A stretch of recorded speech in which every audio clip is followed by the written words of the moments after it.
kayak gitu, artinya kita menghakimi dia. Manusia mana yang suka dihakimi? Nggak ada. Manusia mana yang suka disalahkan? Nggak ada.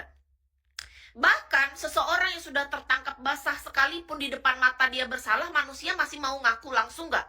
Kenapa ada yang namanya hakim di dunia? Kenapa ada namanya polisi di dunia? Ya karena itu, karena tahu sifat dasar manusia nggak mau mengakui itu, bahkan di depan mata sudah salah. Nah dari itu makanya bukan tugas kita. Tugas kita adalah ketika kita memang tahu, alah lu bohong nih, enak aja gue mah bukan orang bego, mau dibego-begoin, lu pikir gue bocil. Tapi itu cuman di sini aja, jangan dikeluarkan. Cukup melindungi diri. Oh iya, oke, niat dia dengan apa yang dia lakukan gak sejalan nih. Mulut sama tindakan dia gak sejalan, itu tandanya kita gak bisa percaya sama dia. Prinsip KIS gini kak, cara menilai orang. Ketika ucapan dia sama tindakan dia berbalik, bertolak belakang, artinya jangan percaya orang itu. Orang yang bisa dipercaya dari ucapan dia sama tindakan dia selaras, sejalan, konsisten, disiplin dia. Nah, itu baru kita percaya sama orangnya. Bagaimana mungkin kita mau percaya? Mulutnya lain, tindakan dia beda. Di belakang lain lagi, di depan lain, di sana lain. Nah, banyak kali warnanya. Lihat mata dan gerak tubuh, mimik wajah. Tetap kita harus melihat tindakan, Kak. Beneran, kalau masalahnya mimik wajah atau apa, banyak orang bisa menipu. Kakak pernah nggak ngelihat orang yang nih, mohon maaf ya, di depan kita kayak minta-minta kasihan gitu loh. Yang seolah-olah hidupnya paling menderita. Ternyata di balik semua itu dia yang mengatur semua skenario untuk mengadu domba. Belum pernah ya, Kak? Pernah. Aku pernah, Kak. Hati-hati, makanya kalau kakak bilang ngelihat dari mimik wajah dan manusia, Kak, manusia.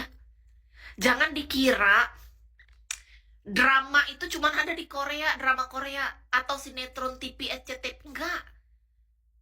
Ternyata drama dan sinetron di dunia nyata tuh ada manusia-manusia yang gak dibayar tuh, yang bukan artis tapi pengen jadi artis, mungkin gak ngerti juga. Artis dunia nyata tapi yang tanpa honor, Kak, tanpa honorer, tanpa komisi lah. Nah, banyak, Kak. Kalau kakak nih lebih hati-hati aja intinya. Kakak punya hati, empati yang tinggi, mudah kasihan sama orang. Hati-hati tuh kalau kakak bilangnya masalah tadi mimik wajah apa ini. Nanti kakak merasa mudah kali kasihan sama orang-orang yang minta kasihan penderitaan itu, Kak. Orang-orang yang marah-marah belum tentu dia sebenarnya kayak gitu juga. Bisa jadi dia sedang melindungi dirinya. Orang-orang yang nangis-nangis penderitaan belum tentu dia semenderita itu. Jadi nggak semua orang tuh memperlihatkan yang memang sesungguhnya.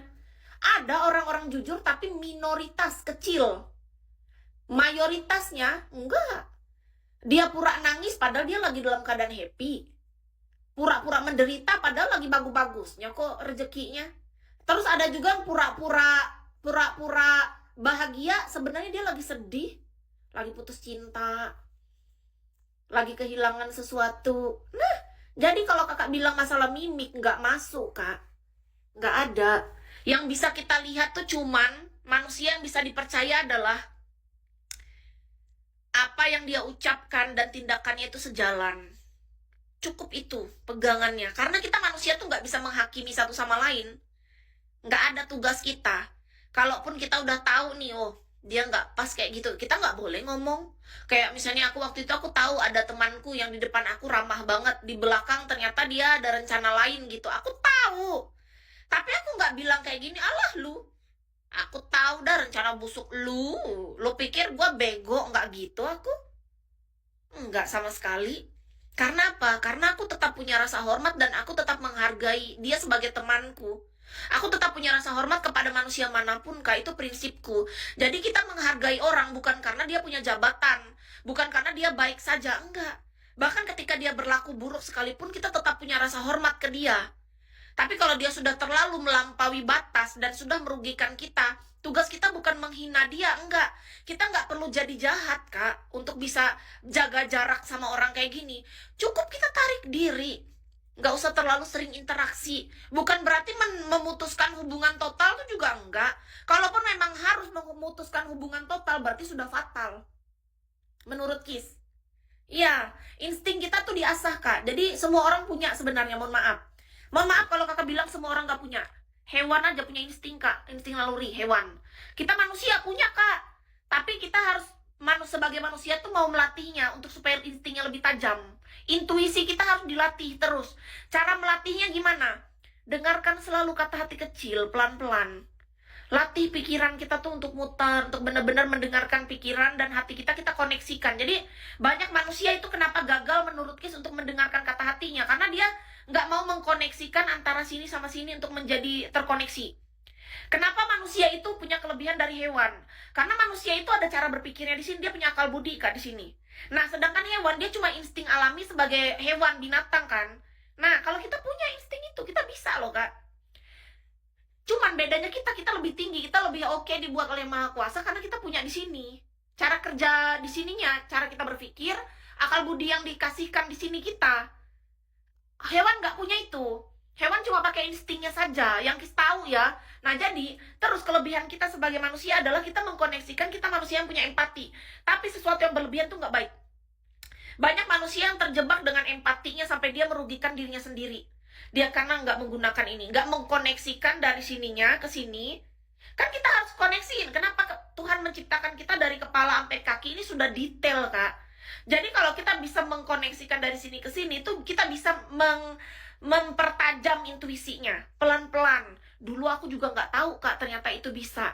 Tapi aku berlatih, kataku, oh, kok aku bisa tahu ini sementara sebenarnya orang ini nggak ngasih tahu aku. Aku jadi introspeksi diri. Aku jadi nggak ngerti sama diriku sendiri. Ada apa? Kok aku bisa tahu? Sementara ini nih nggak dikasih tahu. Nah, coba pikir secara logika kan nggak masuk.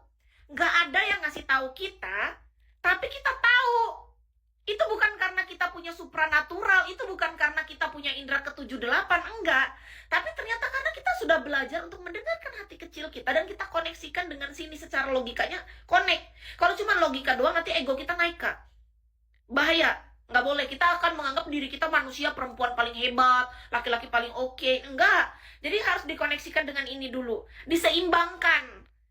Itu dilatih, Kak. Jadi dulu aku cuma awalnya pakai hati doang, pakai empati doang, otaknya nggak jalan, jadi on. Beneran, jadi kayak dibodoh-bodohin, mudah percaya sama orang tanpa melihat atau menelusuri dulu. Bahaya. Terus ada orang juga yang cuma pakai ini, dia mematikan di sininya. Nggak boleh. Tidak bisa.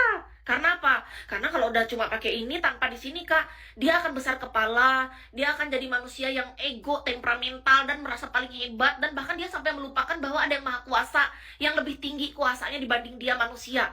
Dia lupa bahwa kita adalah orang hamba yang kecil gitu, yang perlu tuntunan dari alam semesta. Jadi alangkah baiknya kita koneksikan nih dua. Suasana bergabut, malah dibilang gabut pula aku. Ya udahlah. Gak usah lah, aku apa aja. Ada yang mau melatih, ada yang tidak, betul. Perbedaannya adalah ada yang mau melatih dirinya untuk melatih intuisinya lebih tajam, dengan ada yang dia mengabaikan. Mau sampai kapan ya terserah. Kan ini, soalnya gini, ibarat nih kita dikasih senjata. Senjata tuh bukan dalam bentuk tembakan. Senjata itu bukan berarti pistol. Senjata itu bukan berarti tombak, kita mau nombak orang, enggak.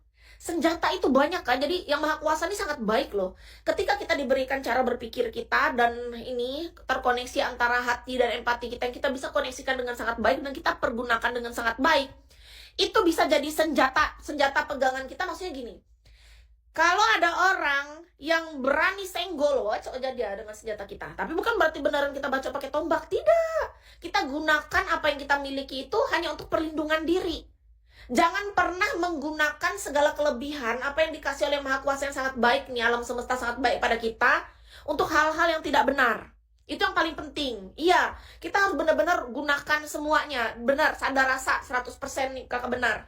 Jadi gini, kita sudah dikasihkan indera. 5 loh indera kita. Mata untuk benar-benar melihat. Hidung untuk benar-benar mencium. Ya kan? Lidah untuk merasa. Ya kan? Kulit untuk meraba. Apalagi satu, kok aku lupa. Mata untuk melihat. Kan ada 5. Hidung untuk mencium, lidah untuk mengecap rasa, kulit untuk meraba. Lalu apa lagi satu ya? Kan ada 5, Kak. Kok aku lupa? Oh, makasih loh. Aku sampai lupa. telinga untuk mendengar. Nah, sudah lengkap lah itu. Kalian bayangin betapa baiknya Tuhan kan? Kok aku lupa telinga? Makasih loh. Ya, logikanya kita udah dikasih selengkap itu. Udah dikasih di sini ya kan, otak yang waras, memiliki hati kita, saling cinta ya kan, saling kasih sayang.